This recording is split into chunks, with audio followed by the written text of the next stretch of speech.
you like to say? Would you like to say you first something? Well, I think it might be better if we began a conversation rather than hold forth in a lecture. But maybe I should say right away how grateful I am to the Fundación for the invitation to be here. What a pleasure it is to be in one of Europe's most beautiful cities, and how excited I am to have the chance to have a discussion with you about such an interesting subject. So, Mira, let's start. I think we should have a conversation, not a lecture. Let's start. There are books to read and books to have. The Square and the Tower is the book to have and to read. To have, because it should have a prominent place on the shelf of anybody. To read for at least 4 reasons. The first one is that The Square and the Tower is in some way the book of books of Niall Ferguson, because it includes knowledge of its previous books, like the biography of the Henry Kissinger, like Civilization, Empire, the First World War, the degeneration of the degeneration, the House of Rothschild, and so on. The second reason is that the book is an extraordinary lesson of applied history. We will talk about it later. Third, that The Square and Tower makes sense of the present world, the world of 2 kinds of people: those who own and run the networks and those who use them. And for reason, the last one, but not least, the book shows that trusting in networks to run the world is a recipe for anarchy. It is necessary to impose some kind of hierarchical order on the world. But let's start from the beginning. Why we have to go to Siena for understanding the title of the book, the Tower. Well, thank you, Mira, for such a lovely introduction. I'm flattered, and apologies that we have an Italian piazza instead of a Spanish plaza as the starting point. But there's a good reason.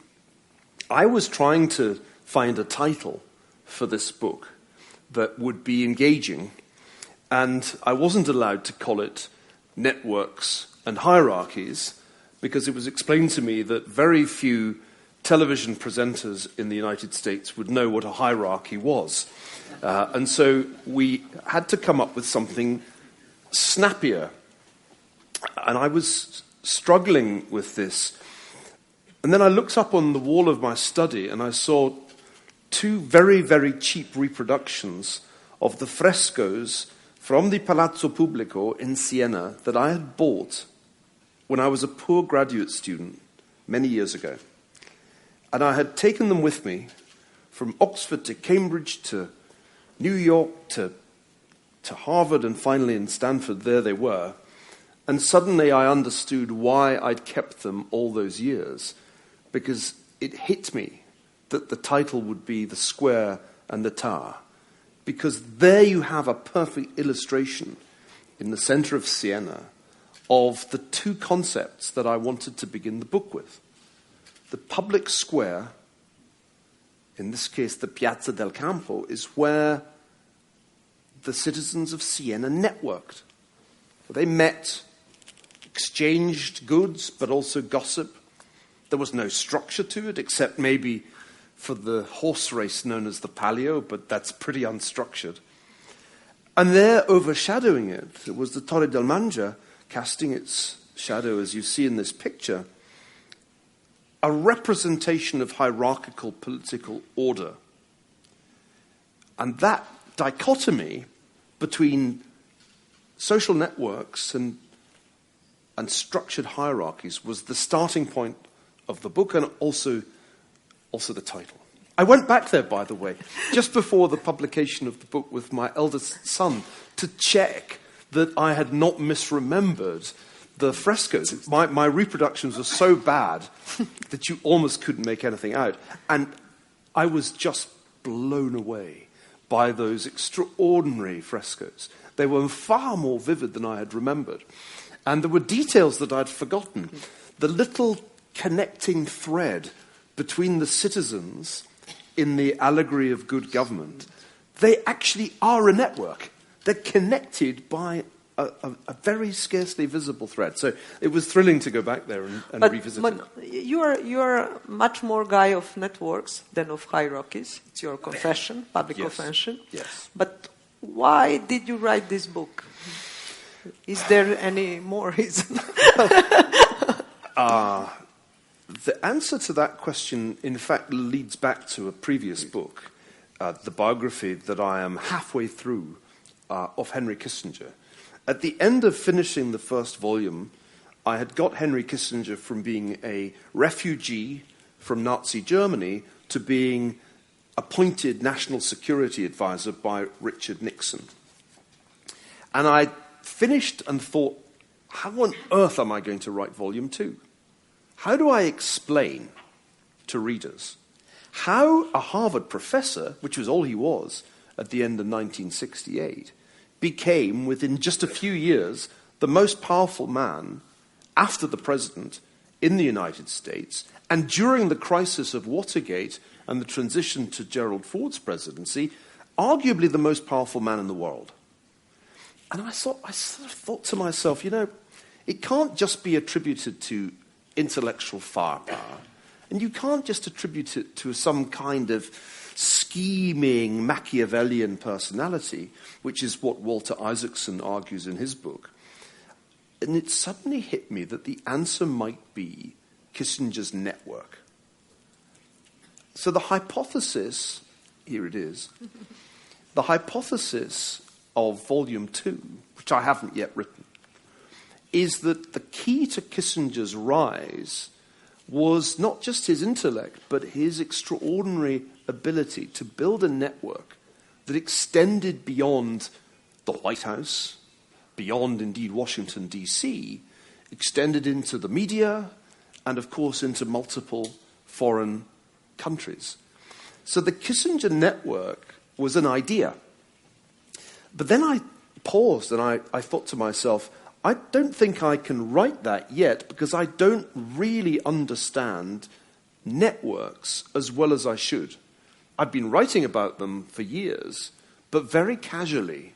I'd written a book about the Rothschild family and its banking business, which talks about networks, but very informally. Now, I'd just moved to Stanford, and I had the opportunity to spend time with the people building the biggest networks in history, Facebook, Google, and so forth, and to talk to people who've spent their lives studying networks, economists, sociologists, also people who study neural networks, the scientists who work on networks. So I decided I would educate myself about networks, understand how they operate, before I could begin to write the history of this particular network. And The Square in the Tower, in that sense, is a crash course in network science applied to me, and then translated into the realm of history. I like your idea, Mira, that it's a kind of book of books. It is a summation. You could have been cruel and said it's Niall Ferguson's greatest hits. But I think it worked quite well for me to look back on some earlier work and rethink it using the new conceptual framework that I'd learned from my colleagues in other fields. In some ways, it's a new interpretation of history and how to learn history also. It's, in some way, I see it like a proposal to how to study history, because we always think about the kings, about the empires, about the people who won the wars and conquistors, but we usually don't think about the networks and the like normal people. No, That's right, and this was a kind of refinement of the long-standing call of social historians and others to study marginalized groups. My sense is that we need to be more precise than to study the working class, or for that matter, to stop looking at men and only look at women, which is another approach that's been fashionable. And my response was, let's not be so unsophisticated. Let's understand that if we're going to study beyond the realm of power, the activities of people, the best way to do that is through the lens of network analysis. That no man is an island. People are connected. And we now have a conceptual toolkit that allows us to analyze social networks and see how the great ideas of the past were transmitted. This is a really important part of the book, showing that only by analyzing network structure can we understand intellectual and political revolutions. So I do think it's a manifesto for a different approach to history. There are historians already doing this kind of work, but they're rather isolated from one another and working on little bits and pieces of the past. The Square in the Tower tries to bring all that different work together into some kind of synthetic whole. But it's a good moment to make a question about the applied history. Just back a little bit to Kissinger. In 1973, Kissinger was the most connected man of the world, but also he was and he is an extraordinary historian. He said that history is not a cookbook offering pre-tasted recipes.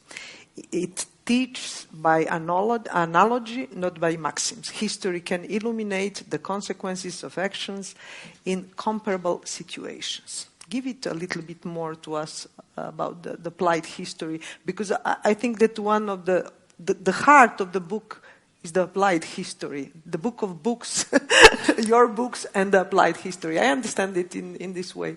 Well, Mira, I think you and I agree that the study of history is not an antiquarian pursuit. We don't study the past because it's interesting in and of itself.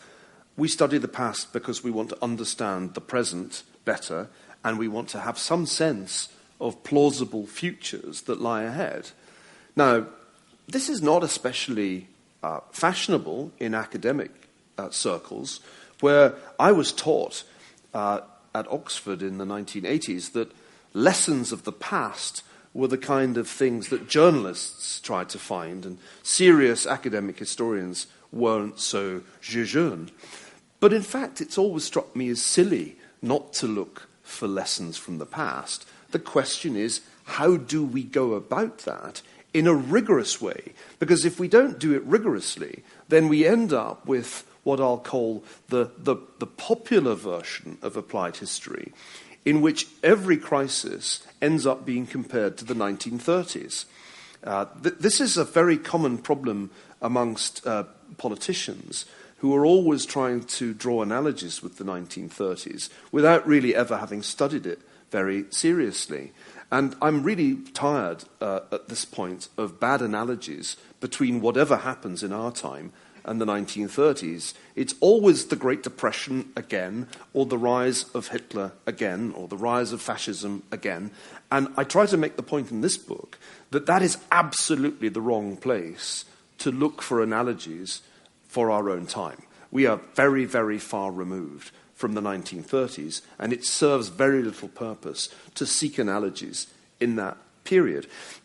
Writing the first volume of Kissinger's biography, it struck me that he himself is an applied historian, that he's one of those rare people who's entered the realm of power with a very well-developed understanding of history beforehand. Unfortunately, most people in the realm of power have not studied history at all. There are very few historians. If you go to Washington, D.C., they're a rarity. And I'm afraid the same is true in most European cities. The result is that we, by and large, make policy in a haze of amnesia. When I was writing about the Vietnam experience that Kissinger had in the 1960s when he first visited Vietnam, I described why the American intervention was going very wrong in the late 1960s. Somebody who read the book, who had served in the administration of George W. Bush, wrote to me and said how much he had enjoyed the book. And he added, "I was very struck by how similar your descriptions of Vietnam in the 1960s were to our experience in Iraq after 2003, as if this was a great revelation." Whereas to an historian, and I'd written a book called Colossus about this, it was perfectly obvious that the United States was about to repeat all the mistakes that it had made in Vietnam in the different setting of Iraq. Applied history, I think above all, is about the correct use and careful use of analogy. Knowing what it's appropriate to compare something with is an absolutely crucial skill that one has to learn. And I think that we as historians do not do nearly enough in our jobs as teachers to teach our students how to make those correct analogies. We do not spend enough time as historians connecting the past to the present and helping our students understand the present in historical terms. Because we don't do it, it gets done by journalists and it gets done by politicians, and generally speaking, it gets done very badly. You argue that the impact of internet has the best analogy with the impact of printing of 16th century Europe. What are the major differences between our network age and the era that followed the advent of European printing? I mean, the difference between Gutenberg and Zuckerberg. Well, one important difference is that Johannes Gutenberg did not become a billionaire. First one. In fact, he went bankrupt at one point and died living on a state pension. There's a reason for that, which I'll come to in a minute. But the first point I want to make is that this is the right analogy for understanding our time. That the impact of the personal computer and the internet is very similar to the impact of the printing press 500 or so years ago. Why? Because unlike the communication technologies of the intervening period, the telegraph, the telephone, the radio, the cinema, and the television, these technologies allowed a highly decentralized form of communication to flourish. The intervening technologies of the Industrial Revolution were naturally easy to centralize. Central control came very easily when the telegraph came into being. The same was true of railroads, the same was true of telephones, of radio, of cinema, and of television. And so for a very long period in history, really stretching from the early 19th century to the 1970s, it was possible for governments to control the means of communication if they chose to completely. Think only of the control exercised by Stalin or Hitler or Mao. This is only really possible in one remaining country today, North Korea, and it's extremely difficult for the North Koreans to maintain any a complete exclusion of the internet from their country. So the real analogy we should look at is not with the 1930s, forget all that. The right analogy is with the early 16th century and the 17th century, when the printing press began radically to alter the public sphere in Europe, so that for the first time, ideas like Luther's ideas for the reform of the Roman Catholic Church could be transmitted very rapidly throughout Europe, very cheaply and in great quantities. It's very fascinating that the impact of the new technology on the cost of content and the volume of content is almost exactly the same in the two cases. It's just that the personal computer and the internet have an exponential impact on the volume of content and dramatically reduce the cost of content in a much shorter time frame. The big difference between our time and that time is that everything happens 10 times faster in our time. So what took 100 years in the 16th and 17th century takes 10 years in our time. But in other respects, it's quite similar. There are other similarities too. I'll be very brief about them. For example, everybody at the beginning of the Reformation, certainly Luther and his confederates expected a positive outcome from creating a print-based, modernized Christianity. Everybody was going to be able to read the Bible themselves and have a direct relationship to God. It was going to be great. There was going to be a priesthood of all believers. That was the vision. And this reminds me very much of Mark Zuckerberg's vision that with Facebook, we would all be connected in a global community and everything would be awesome. Except it didn't turn out that way then, and it hasn't turned out that way now. Because then as now, when you create large social networks, they don't form a happy, clappy global community. Actually, what happens is that they get polarized very quickly into hostile clusters. That's what happened in the Reformation. Half of Europe agreed with Luther, people like me from Scotland, and the other half, people like you, thought he was a heretic and should be burnt at the stake. And for 130 years, a religious war raged in Europe within states and between states. This was not what Luther had expected. Nor did he expect that the printing press would communicate not only good ideas like the content of the Bible, but really terrible ideas like the idea that witches live amongst us. An idea that spread very rapidly thanks to the printing press in Protestant countries and led to an epidemic of witch burning in countries precisely like mine. Scotland burnt thousands of women as witches. So what I think we can learn from this analogy is that if you create new and very large networks exploiting new technology, we should not expect an easy or happy outcome. We should expect there to be polarization. We should expect there to be crazy stuff that goes viral. Network science makes predictions like that. But I think also an analogy with the period of the Reformation helps one make predictions like that.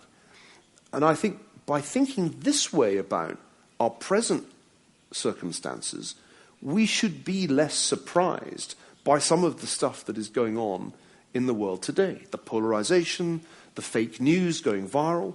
We've seen these things before, albeit with a somewhat simpler technology, and albeit at a much slower pace. One last point, which brings me to why Mark Zuckerberg is a billionaire and Gutenberg wasn't. A big difference between our time and that time is that nobody ever really established centrally controlling platforms on top of printing. Printing remained decentralized. It's still pretty decentralized, despite the efforts of a few media tycoons to centralize the newspaper business. The truth is that even Rupert Murdoch never achieved that big a market share of the whole universe of print. Printing has remained a distributed, decentralized technology to a remarkable extent. And that's not true of the internet, because in a really short space of time, we went from a very decentralized World Wide Web to one dominated by a handful of network platforms, one of which is Facebook, the others, of course, are Google and Amazon and Apple to some extent too. So a big difference is that in our time, we went really quickly from a decentralized distributed network to something far more hierarchical, in which power and ownership of the network has been concentrated in a very few and very rich hands. Inequality, so is one of the huge inequality. Right. We are much more connected than ever, but also the inequality in some way is in some respect, inequality is very present. Well, we were told, weren't we? We were all going to be netizens, and we were all going to be equally connected. We would all have our own blogs, and it would be a flat world. Remember the flat world? But some of us will be much richer than... Well, it turns out that the very opposite happens if you create giant networks. And this was a really important point I learnt from the physicist Laszlo Barabasi. Barabasi shows that if you just look at the physics of networks, it's actually really unlikely that a large social network will be in any way egalitarian because of the phenomenon of preferential attachment. When a new node joins the network, It wants to be connected to the most connected nodes. And this is a really important idea that has implications for our social networks today. When you decide, if you do decide, to join Twitter, you don't follow Niall Ferguson, you follow Donald Trump. You go follow the people who already have an enormous number of followers. So there's an inherent inegalitarian quality to large social networks, just in terms of the sheer distribution of followers. But of course, the real inequality, the financial inequality, comes from the fact that most of us are just users, whereas the thing to be is an owner. You want to own the network platforms. You want to have equity in those companies. If you were smart, you did that. If you were dumb, you just gave them your data for free and thought naively, how wonderful, this product is free. But remember, if the product is free, you are the product. In today's terms, the hierarchy is the nation state itself. The tower is the nation state itself. And you argue that one of the main threats to the hierarchical world order is evolution of the network itself. We are between a rock and a hard place in two senses. On the one side, we have seen in Britain and the United States presidential elections the threat that networks of political complexity pose to the nation state, which is the main pillar of the world order. And for the other side, we still don't know how far the networks of economic complexity possess threat to the hierarchical world order of nation states. But let's talk about the American elections, because we will, next November, United States will celebrate the midterm elections, but in one occasion you said that no Facebook, no Trump. We know more or less the history. We know about the third man, I mean about the Putin, about the Russian inherence, but also we know the Brexit case. The Brexit case was a victory of network over the hierarchy of the British establishment. In some way, Trump also is the victory of the networks over the first of all, of the Republican Party establishment, and then of the United States. Even in 2010 was formally demonstrated that the networks are a very powerful instrument and political organization. But really, what did happen in 2006? It's only question of Facebook and Trump. Trump, who is tweeting all time with his 16 Coca-Colas daily, with his huge button, much bigger than of the Kim Jong-un and so on. I mean, what really happened in 2016? Because all my friends in the United States said, oh yes, but it's impossible that Trump will not, it could not win because Hillary is the woman, is the white, is like, it was like unimaginable for European people. All Europeans prefer Hillary, of course. And what really did happen in the United States in November 2016? Well, I'm glad to say that the book offers, I think, a pretty good answer to that question. And part of what inspired me to write it was watching this unfolding crisis, a crisis that caught most professors at Harvard and Stanford completely by surprise, especially the ones who were experts in political science, who were convinced that Hillary Clinton would be president. I think the simplest answer I can give you is that the technology made possible by Facebook, as well as by Twitter and Google, was much less well understood by the Democrats than they thought. You see, they thought it was theirs because Obama had used it. We have another... yes, this is one of my favorite charts from the book. So what this chart tells you is the number of followers that the candidates had in 2008 and 2016 on Twitter and Facebook. And there are two things to observe, really, here. One is that although Twitter and Facebook were part of the story in 2008, they were tiny at that time. And while it was very cool that Obama used those network platforms, it's impossible to claim that they had a decisive impact on the election because too few people were using them. But you fast forward to the election of 2016, and the scale of the networks is vastly greater. And my second point, Trump dominated Clinton on both. He had substantially more followers on both Twitter and Facebook than Hillary Clinton. Now, when I saw those numbers in the middle of the 2016 election, I remember thinking, bloody hell. That's completely at odds with the opinion poll data. I wonder what else I can find out about the role of social media in this election. So I looked at Google searches.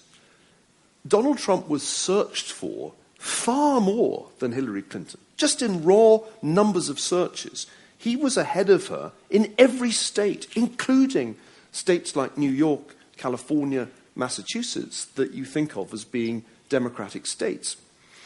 So I began to think that there might be some real significance now to the role that these network platforms were playing. I began to dig, and I began to find out a number of very disturbing things.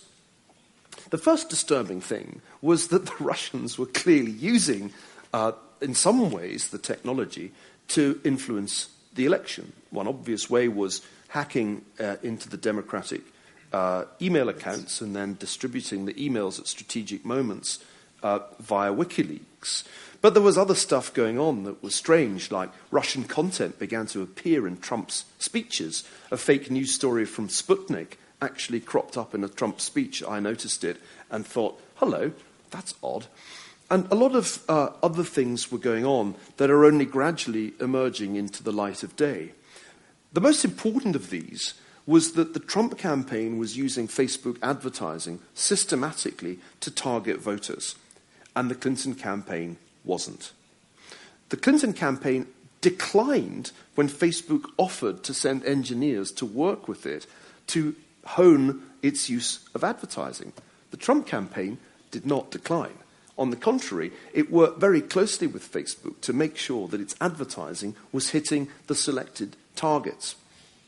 One reason I was aware of the fact that Trump might win by later in the election campaign was Brexit, because Brexit was a dress rehearsal in which the very same techniques I'm describing were used successfully by the Leave campaign, especially Facebook advertising. And Facebook advertising is the most powerful tool in democracy today. It's very cheap, and it's precisely targeted at you, the individual voter, because Facebook has the data. And it can make sure that if you want, as a campaign, to send a message to African American voters in certain key states to discourage them from voting for Hillary Clinton, you can do that. And it's cheap.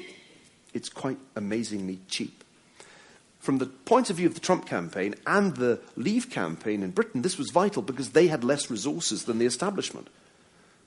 But the established hierarchies, David Cameron's in Britain, Hillary Clinton's in the United States, were complacent. They were confident that they would win, and they didn't appreciate that the game had changed. In fact, what was so funny was the conviction in both Silicon Valley and in the Hillary Clinton campaign that she would win. The companies and the wealthy elites in Silicon Valley overwhelmingly contributed to Clinton's campaign. And she did fundraisers there, so she just assumed it was all on her side. Imagine the scene on the morning of November the 9th, 2016, at the headquarters of Google and Facebook. You don't need to imagine the scene at Google because there's now a video recording of what they were saying. And what they were saying was, oh my God. They were appalled because their attempts to help Clinton, basically they had rigged search so that when you typed in Hillary Clinton, it suggested things like, "will be a great president." And it hadn't worked.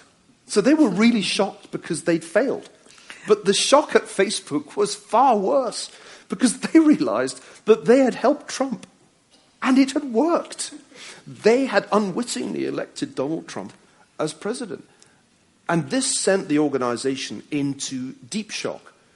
So that when allegations began to be made, for example, about Russian interference, Mark Zuckerberg's initial reaction was to dismiss it as a crazy idea. Well, it wasn't a crazy idea. It turned out that the number of people who saw Russian content on Facebook was roughly the same as the number of people who voted. So I think we are dealing here with a transformation in the nature of the democratic process, which is as dramatic as the way that printing transformed the public sphere in the 16th century. And we are still, I think, not getting our heads around it because it's just so weird. I mean, it's just so hard to imagine that things could have changed so much between 2008 and 2016. In these changes, the cyberspace is a new underground of Fyodor Dostoevsky. Right. Just to follow the same line, are the big Silicon Valley companies our new diamonds, idiots, gamblers, doubles, and so on? Many titles of novels of Dostoevsky. I mean, it's funny you should say that. Yeah, but they are really contribute to huge development also, but on the other side, they are enemies. I mean, of democracy. Number one, Dostoevsky is very well worth reading, and especially Notes from Underground. I'm writing an article, a long paper at the moment, entitled "What is to be Done?" A rather Russian title for the piece. Very Leninist. Although, actually, it wasn't Lenin who originally used it. It was Chernyshevsky and then Lenin, yeah. But the epigraph is from Notes from Underground, because in Notes from Underground, Dostoevsky heaps scorn on the idea of a utilitarian future in which everything will be planned and all actions will be predicted. It's actually a perfect description of the artificial intelligence world that we're being guided towards by Google, Facebook, Amazon, and the rest. Except that this is a far more scientifically plausible world than the world of the 19th century utilitarians and socialist utopians. And Dostoevsky says, and I'm with Dostoevsky all the way, no matter how much you try to plan our every action and predict our every response, the individual human being will assert his right to be stupid. And I love that quotation because that's exactly my response to artificial intelligence, big data, and network platforms that want to predict what I'm going to go and buy next. I really have an overwhelming desire to revolt against the machine. So that's part one of the answer. Part two of the answer is that we cannot leave things as they are. Right now, 80% of Americans get their news via either Google or Facebook. They don't go straight to the New York Times website. They read the stories that the Facebook news feed suggests or Google search suggests. 80%. This gives Facebook and Google more power than any publisher in the history of publishing. Vastly more power than William Randolph Hearst had at the height of his power as a newspaper baron. And at the moment, they're more or less completely unregulated. And we can't possibly leave things in that state. It's gradually destroying traditional publishing because these companies make all the money out of the advertising and don't pay for the content. But it's also profoundly destabilizing to democracy. And by the way, nothing has really changed since 2016. Very little has actually changed. And so we can expect similar phenomena in November of this year. Probably more subtle, because the Russians know what they can't do twice. But there will be more, and it will be disruptive. And by the way, the technology of faking content, faking video content in particular, is a lot better now than it was 2 years ago. So the fake news is going to get much, much more persuasive in terms of its plausibility. And that, I think, is a big worry. But what do you think? Is it possible the story, some like, then come the porn star and save America? Or the Russians will continue to interfere? Or of the Democrats could win? Or how do you see it? Well, anybody who makes predictions about American politics these days is very, very unwise to be overconfident. I think that it's quite likely the Democrats will win back the House. I think it's quite likely that they will impeach Donald Trump because the left wing of the Democratic Party is thirsting to do that, even although the leadership doesn't want to. I think that it is perfectly plausible that Robert Mueller will publish a report at some point this year with pretty damning evidence that the Trump campaign did collude with the Russians. I think none of this will, in fact, bring Donald Trump down because, in fact, his popularity might even rally in the face of impeachment. And that's certainly what happened to Bill Clinton. I therefore have a sense that the Democrats could win a Pyrrhic victory this year, only to lose in 2020. I can't even begin to imagine how many candidates there will be for the Democratic nomination, more than 30 at this point, and that will therefore be a complete circus. And out of that race, who knows who will emerge? I don't think it will be Stormy Daniels, but you wouldn't want to be 100% certain of that. It's crazy town, to use a phrase that's currently popular thanks to Bob Woodward's book. But it's not, I think, guaranteed that the Trump presidency ends the way so many journalists want it to end, in a rerun of Watergate.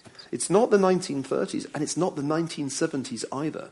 And I have a sense that we should be very, very wary of underestimating the capacity of Trump and Trumpism to withstand what are bound to be some very difficult months. By the way, the storm he has to worry about right now is not Stormy Daniels. It's the storm that's bearing down on the eastern seaboard of the United States, which is shaping up to deliver the Hurricane Katrina of his presidency. And I think that could be a major, major challenge to Trump's administration.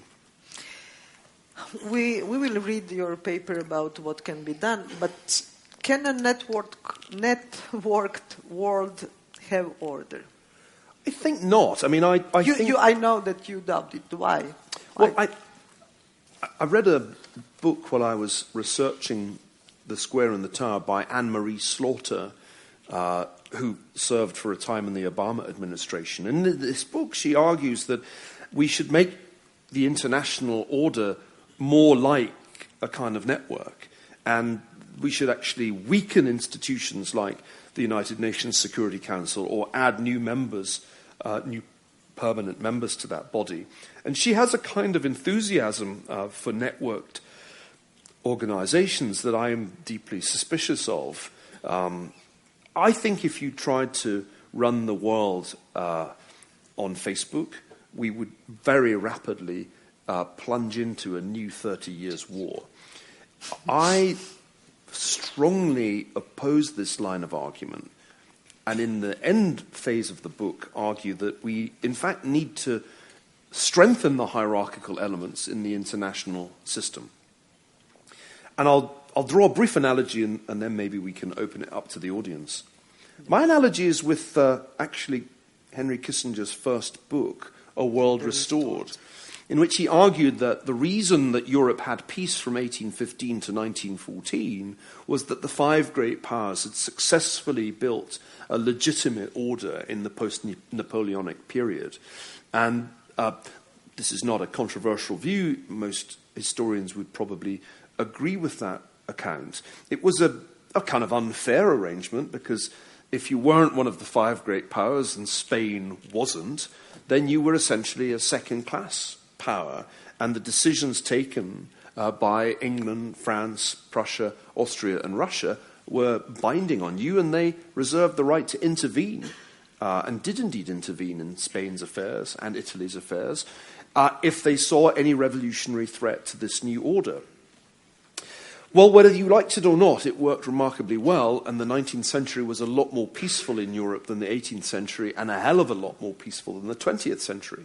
So in the end, I say, look, we actually have a legitimate world order already. There are 5 great powers which have a privileged status. They're the 5 permanent members of the United Nations Security Council.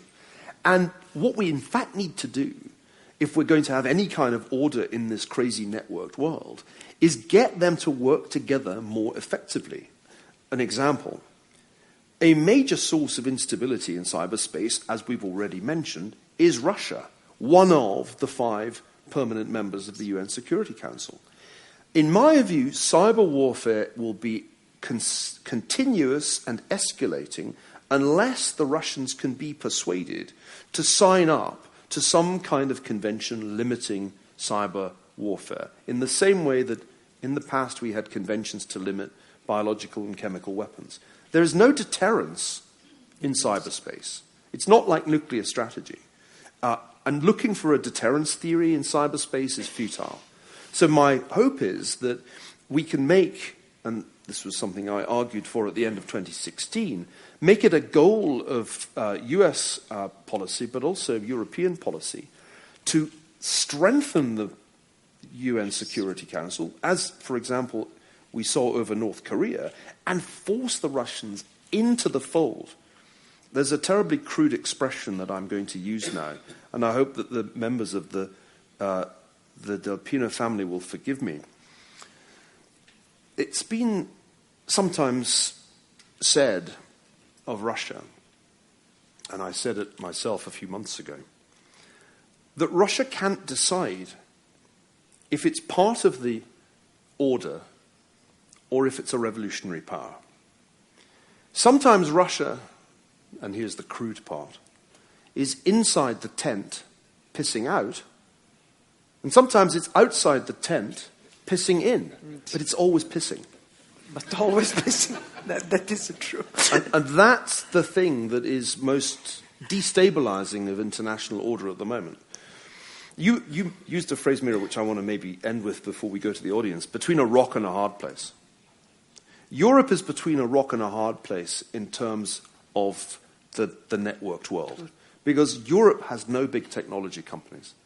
The big technology companies are either the FANG companies in the United States or the BAT companies in China. There's nothing really in Europe worth talking about. And that means that as these network platforms grow, and they are still growing, and gradually cover the entire surface of the world, Europe is not going to be in a strong position to determine how they behave.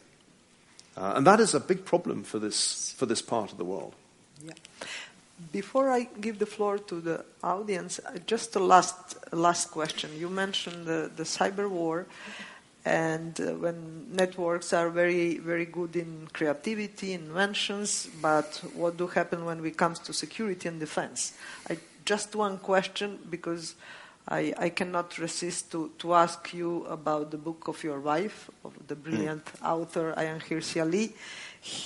Her last book, The Challenge of Dawa, explains that the key of Islamic terrorism is not, at least not only the concept of jihadism, but even more important is the concept of dawa, the concept of the political Islam, of the ideology of the political Islam, and an instrument of radicalization.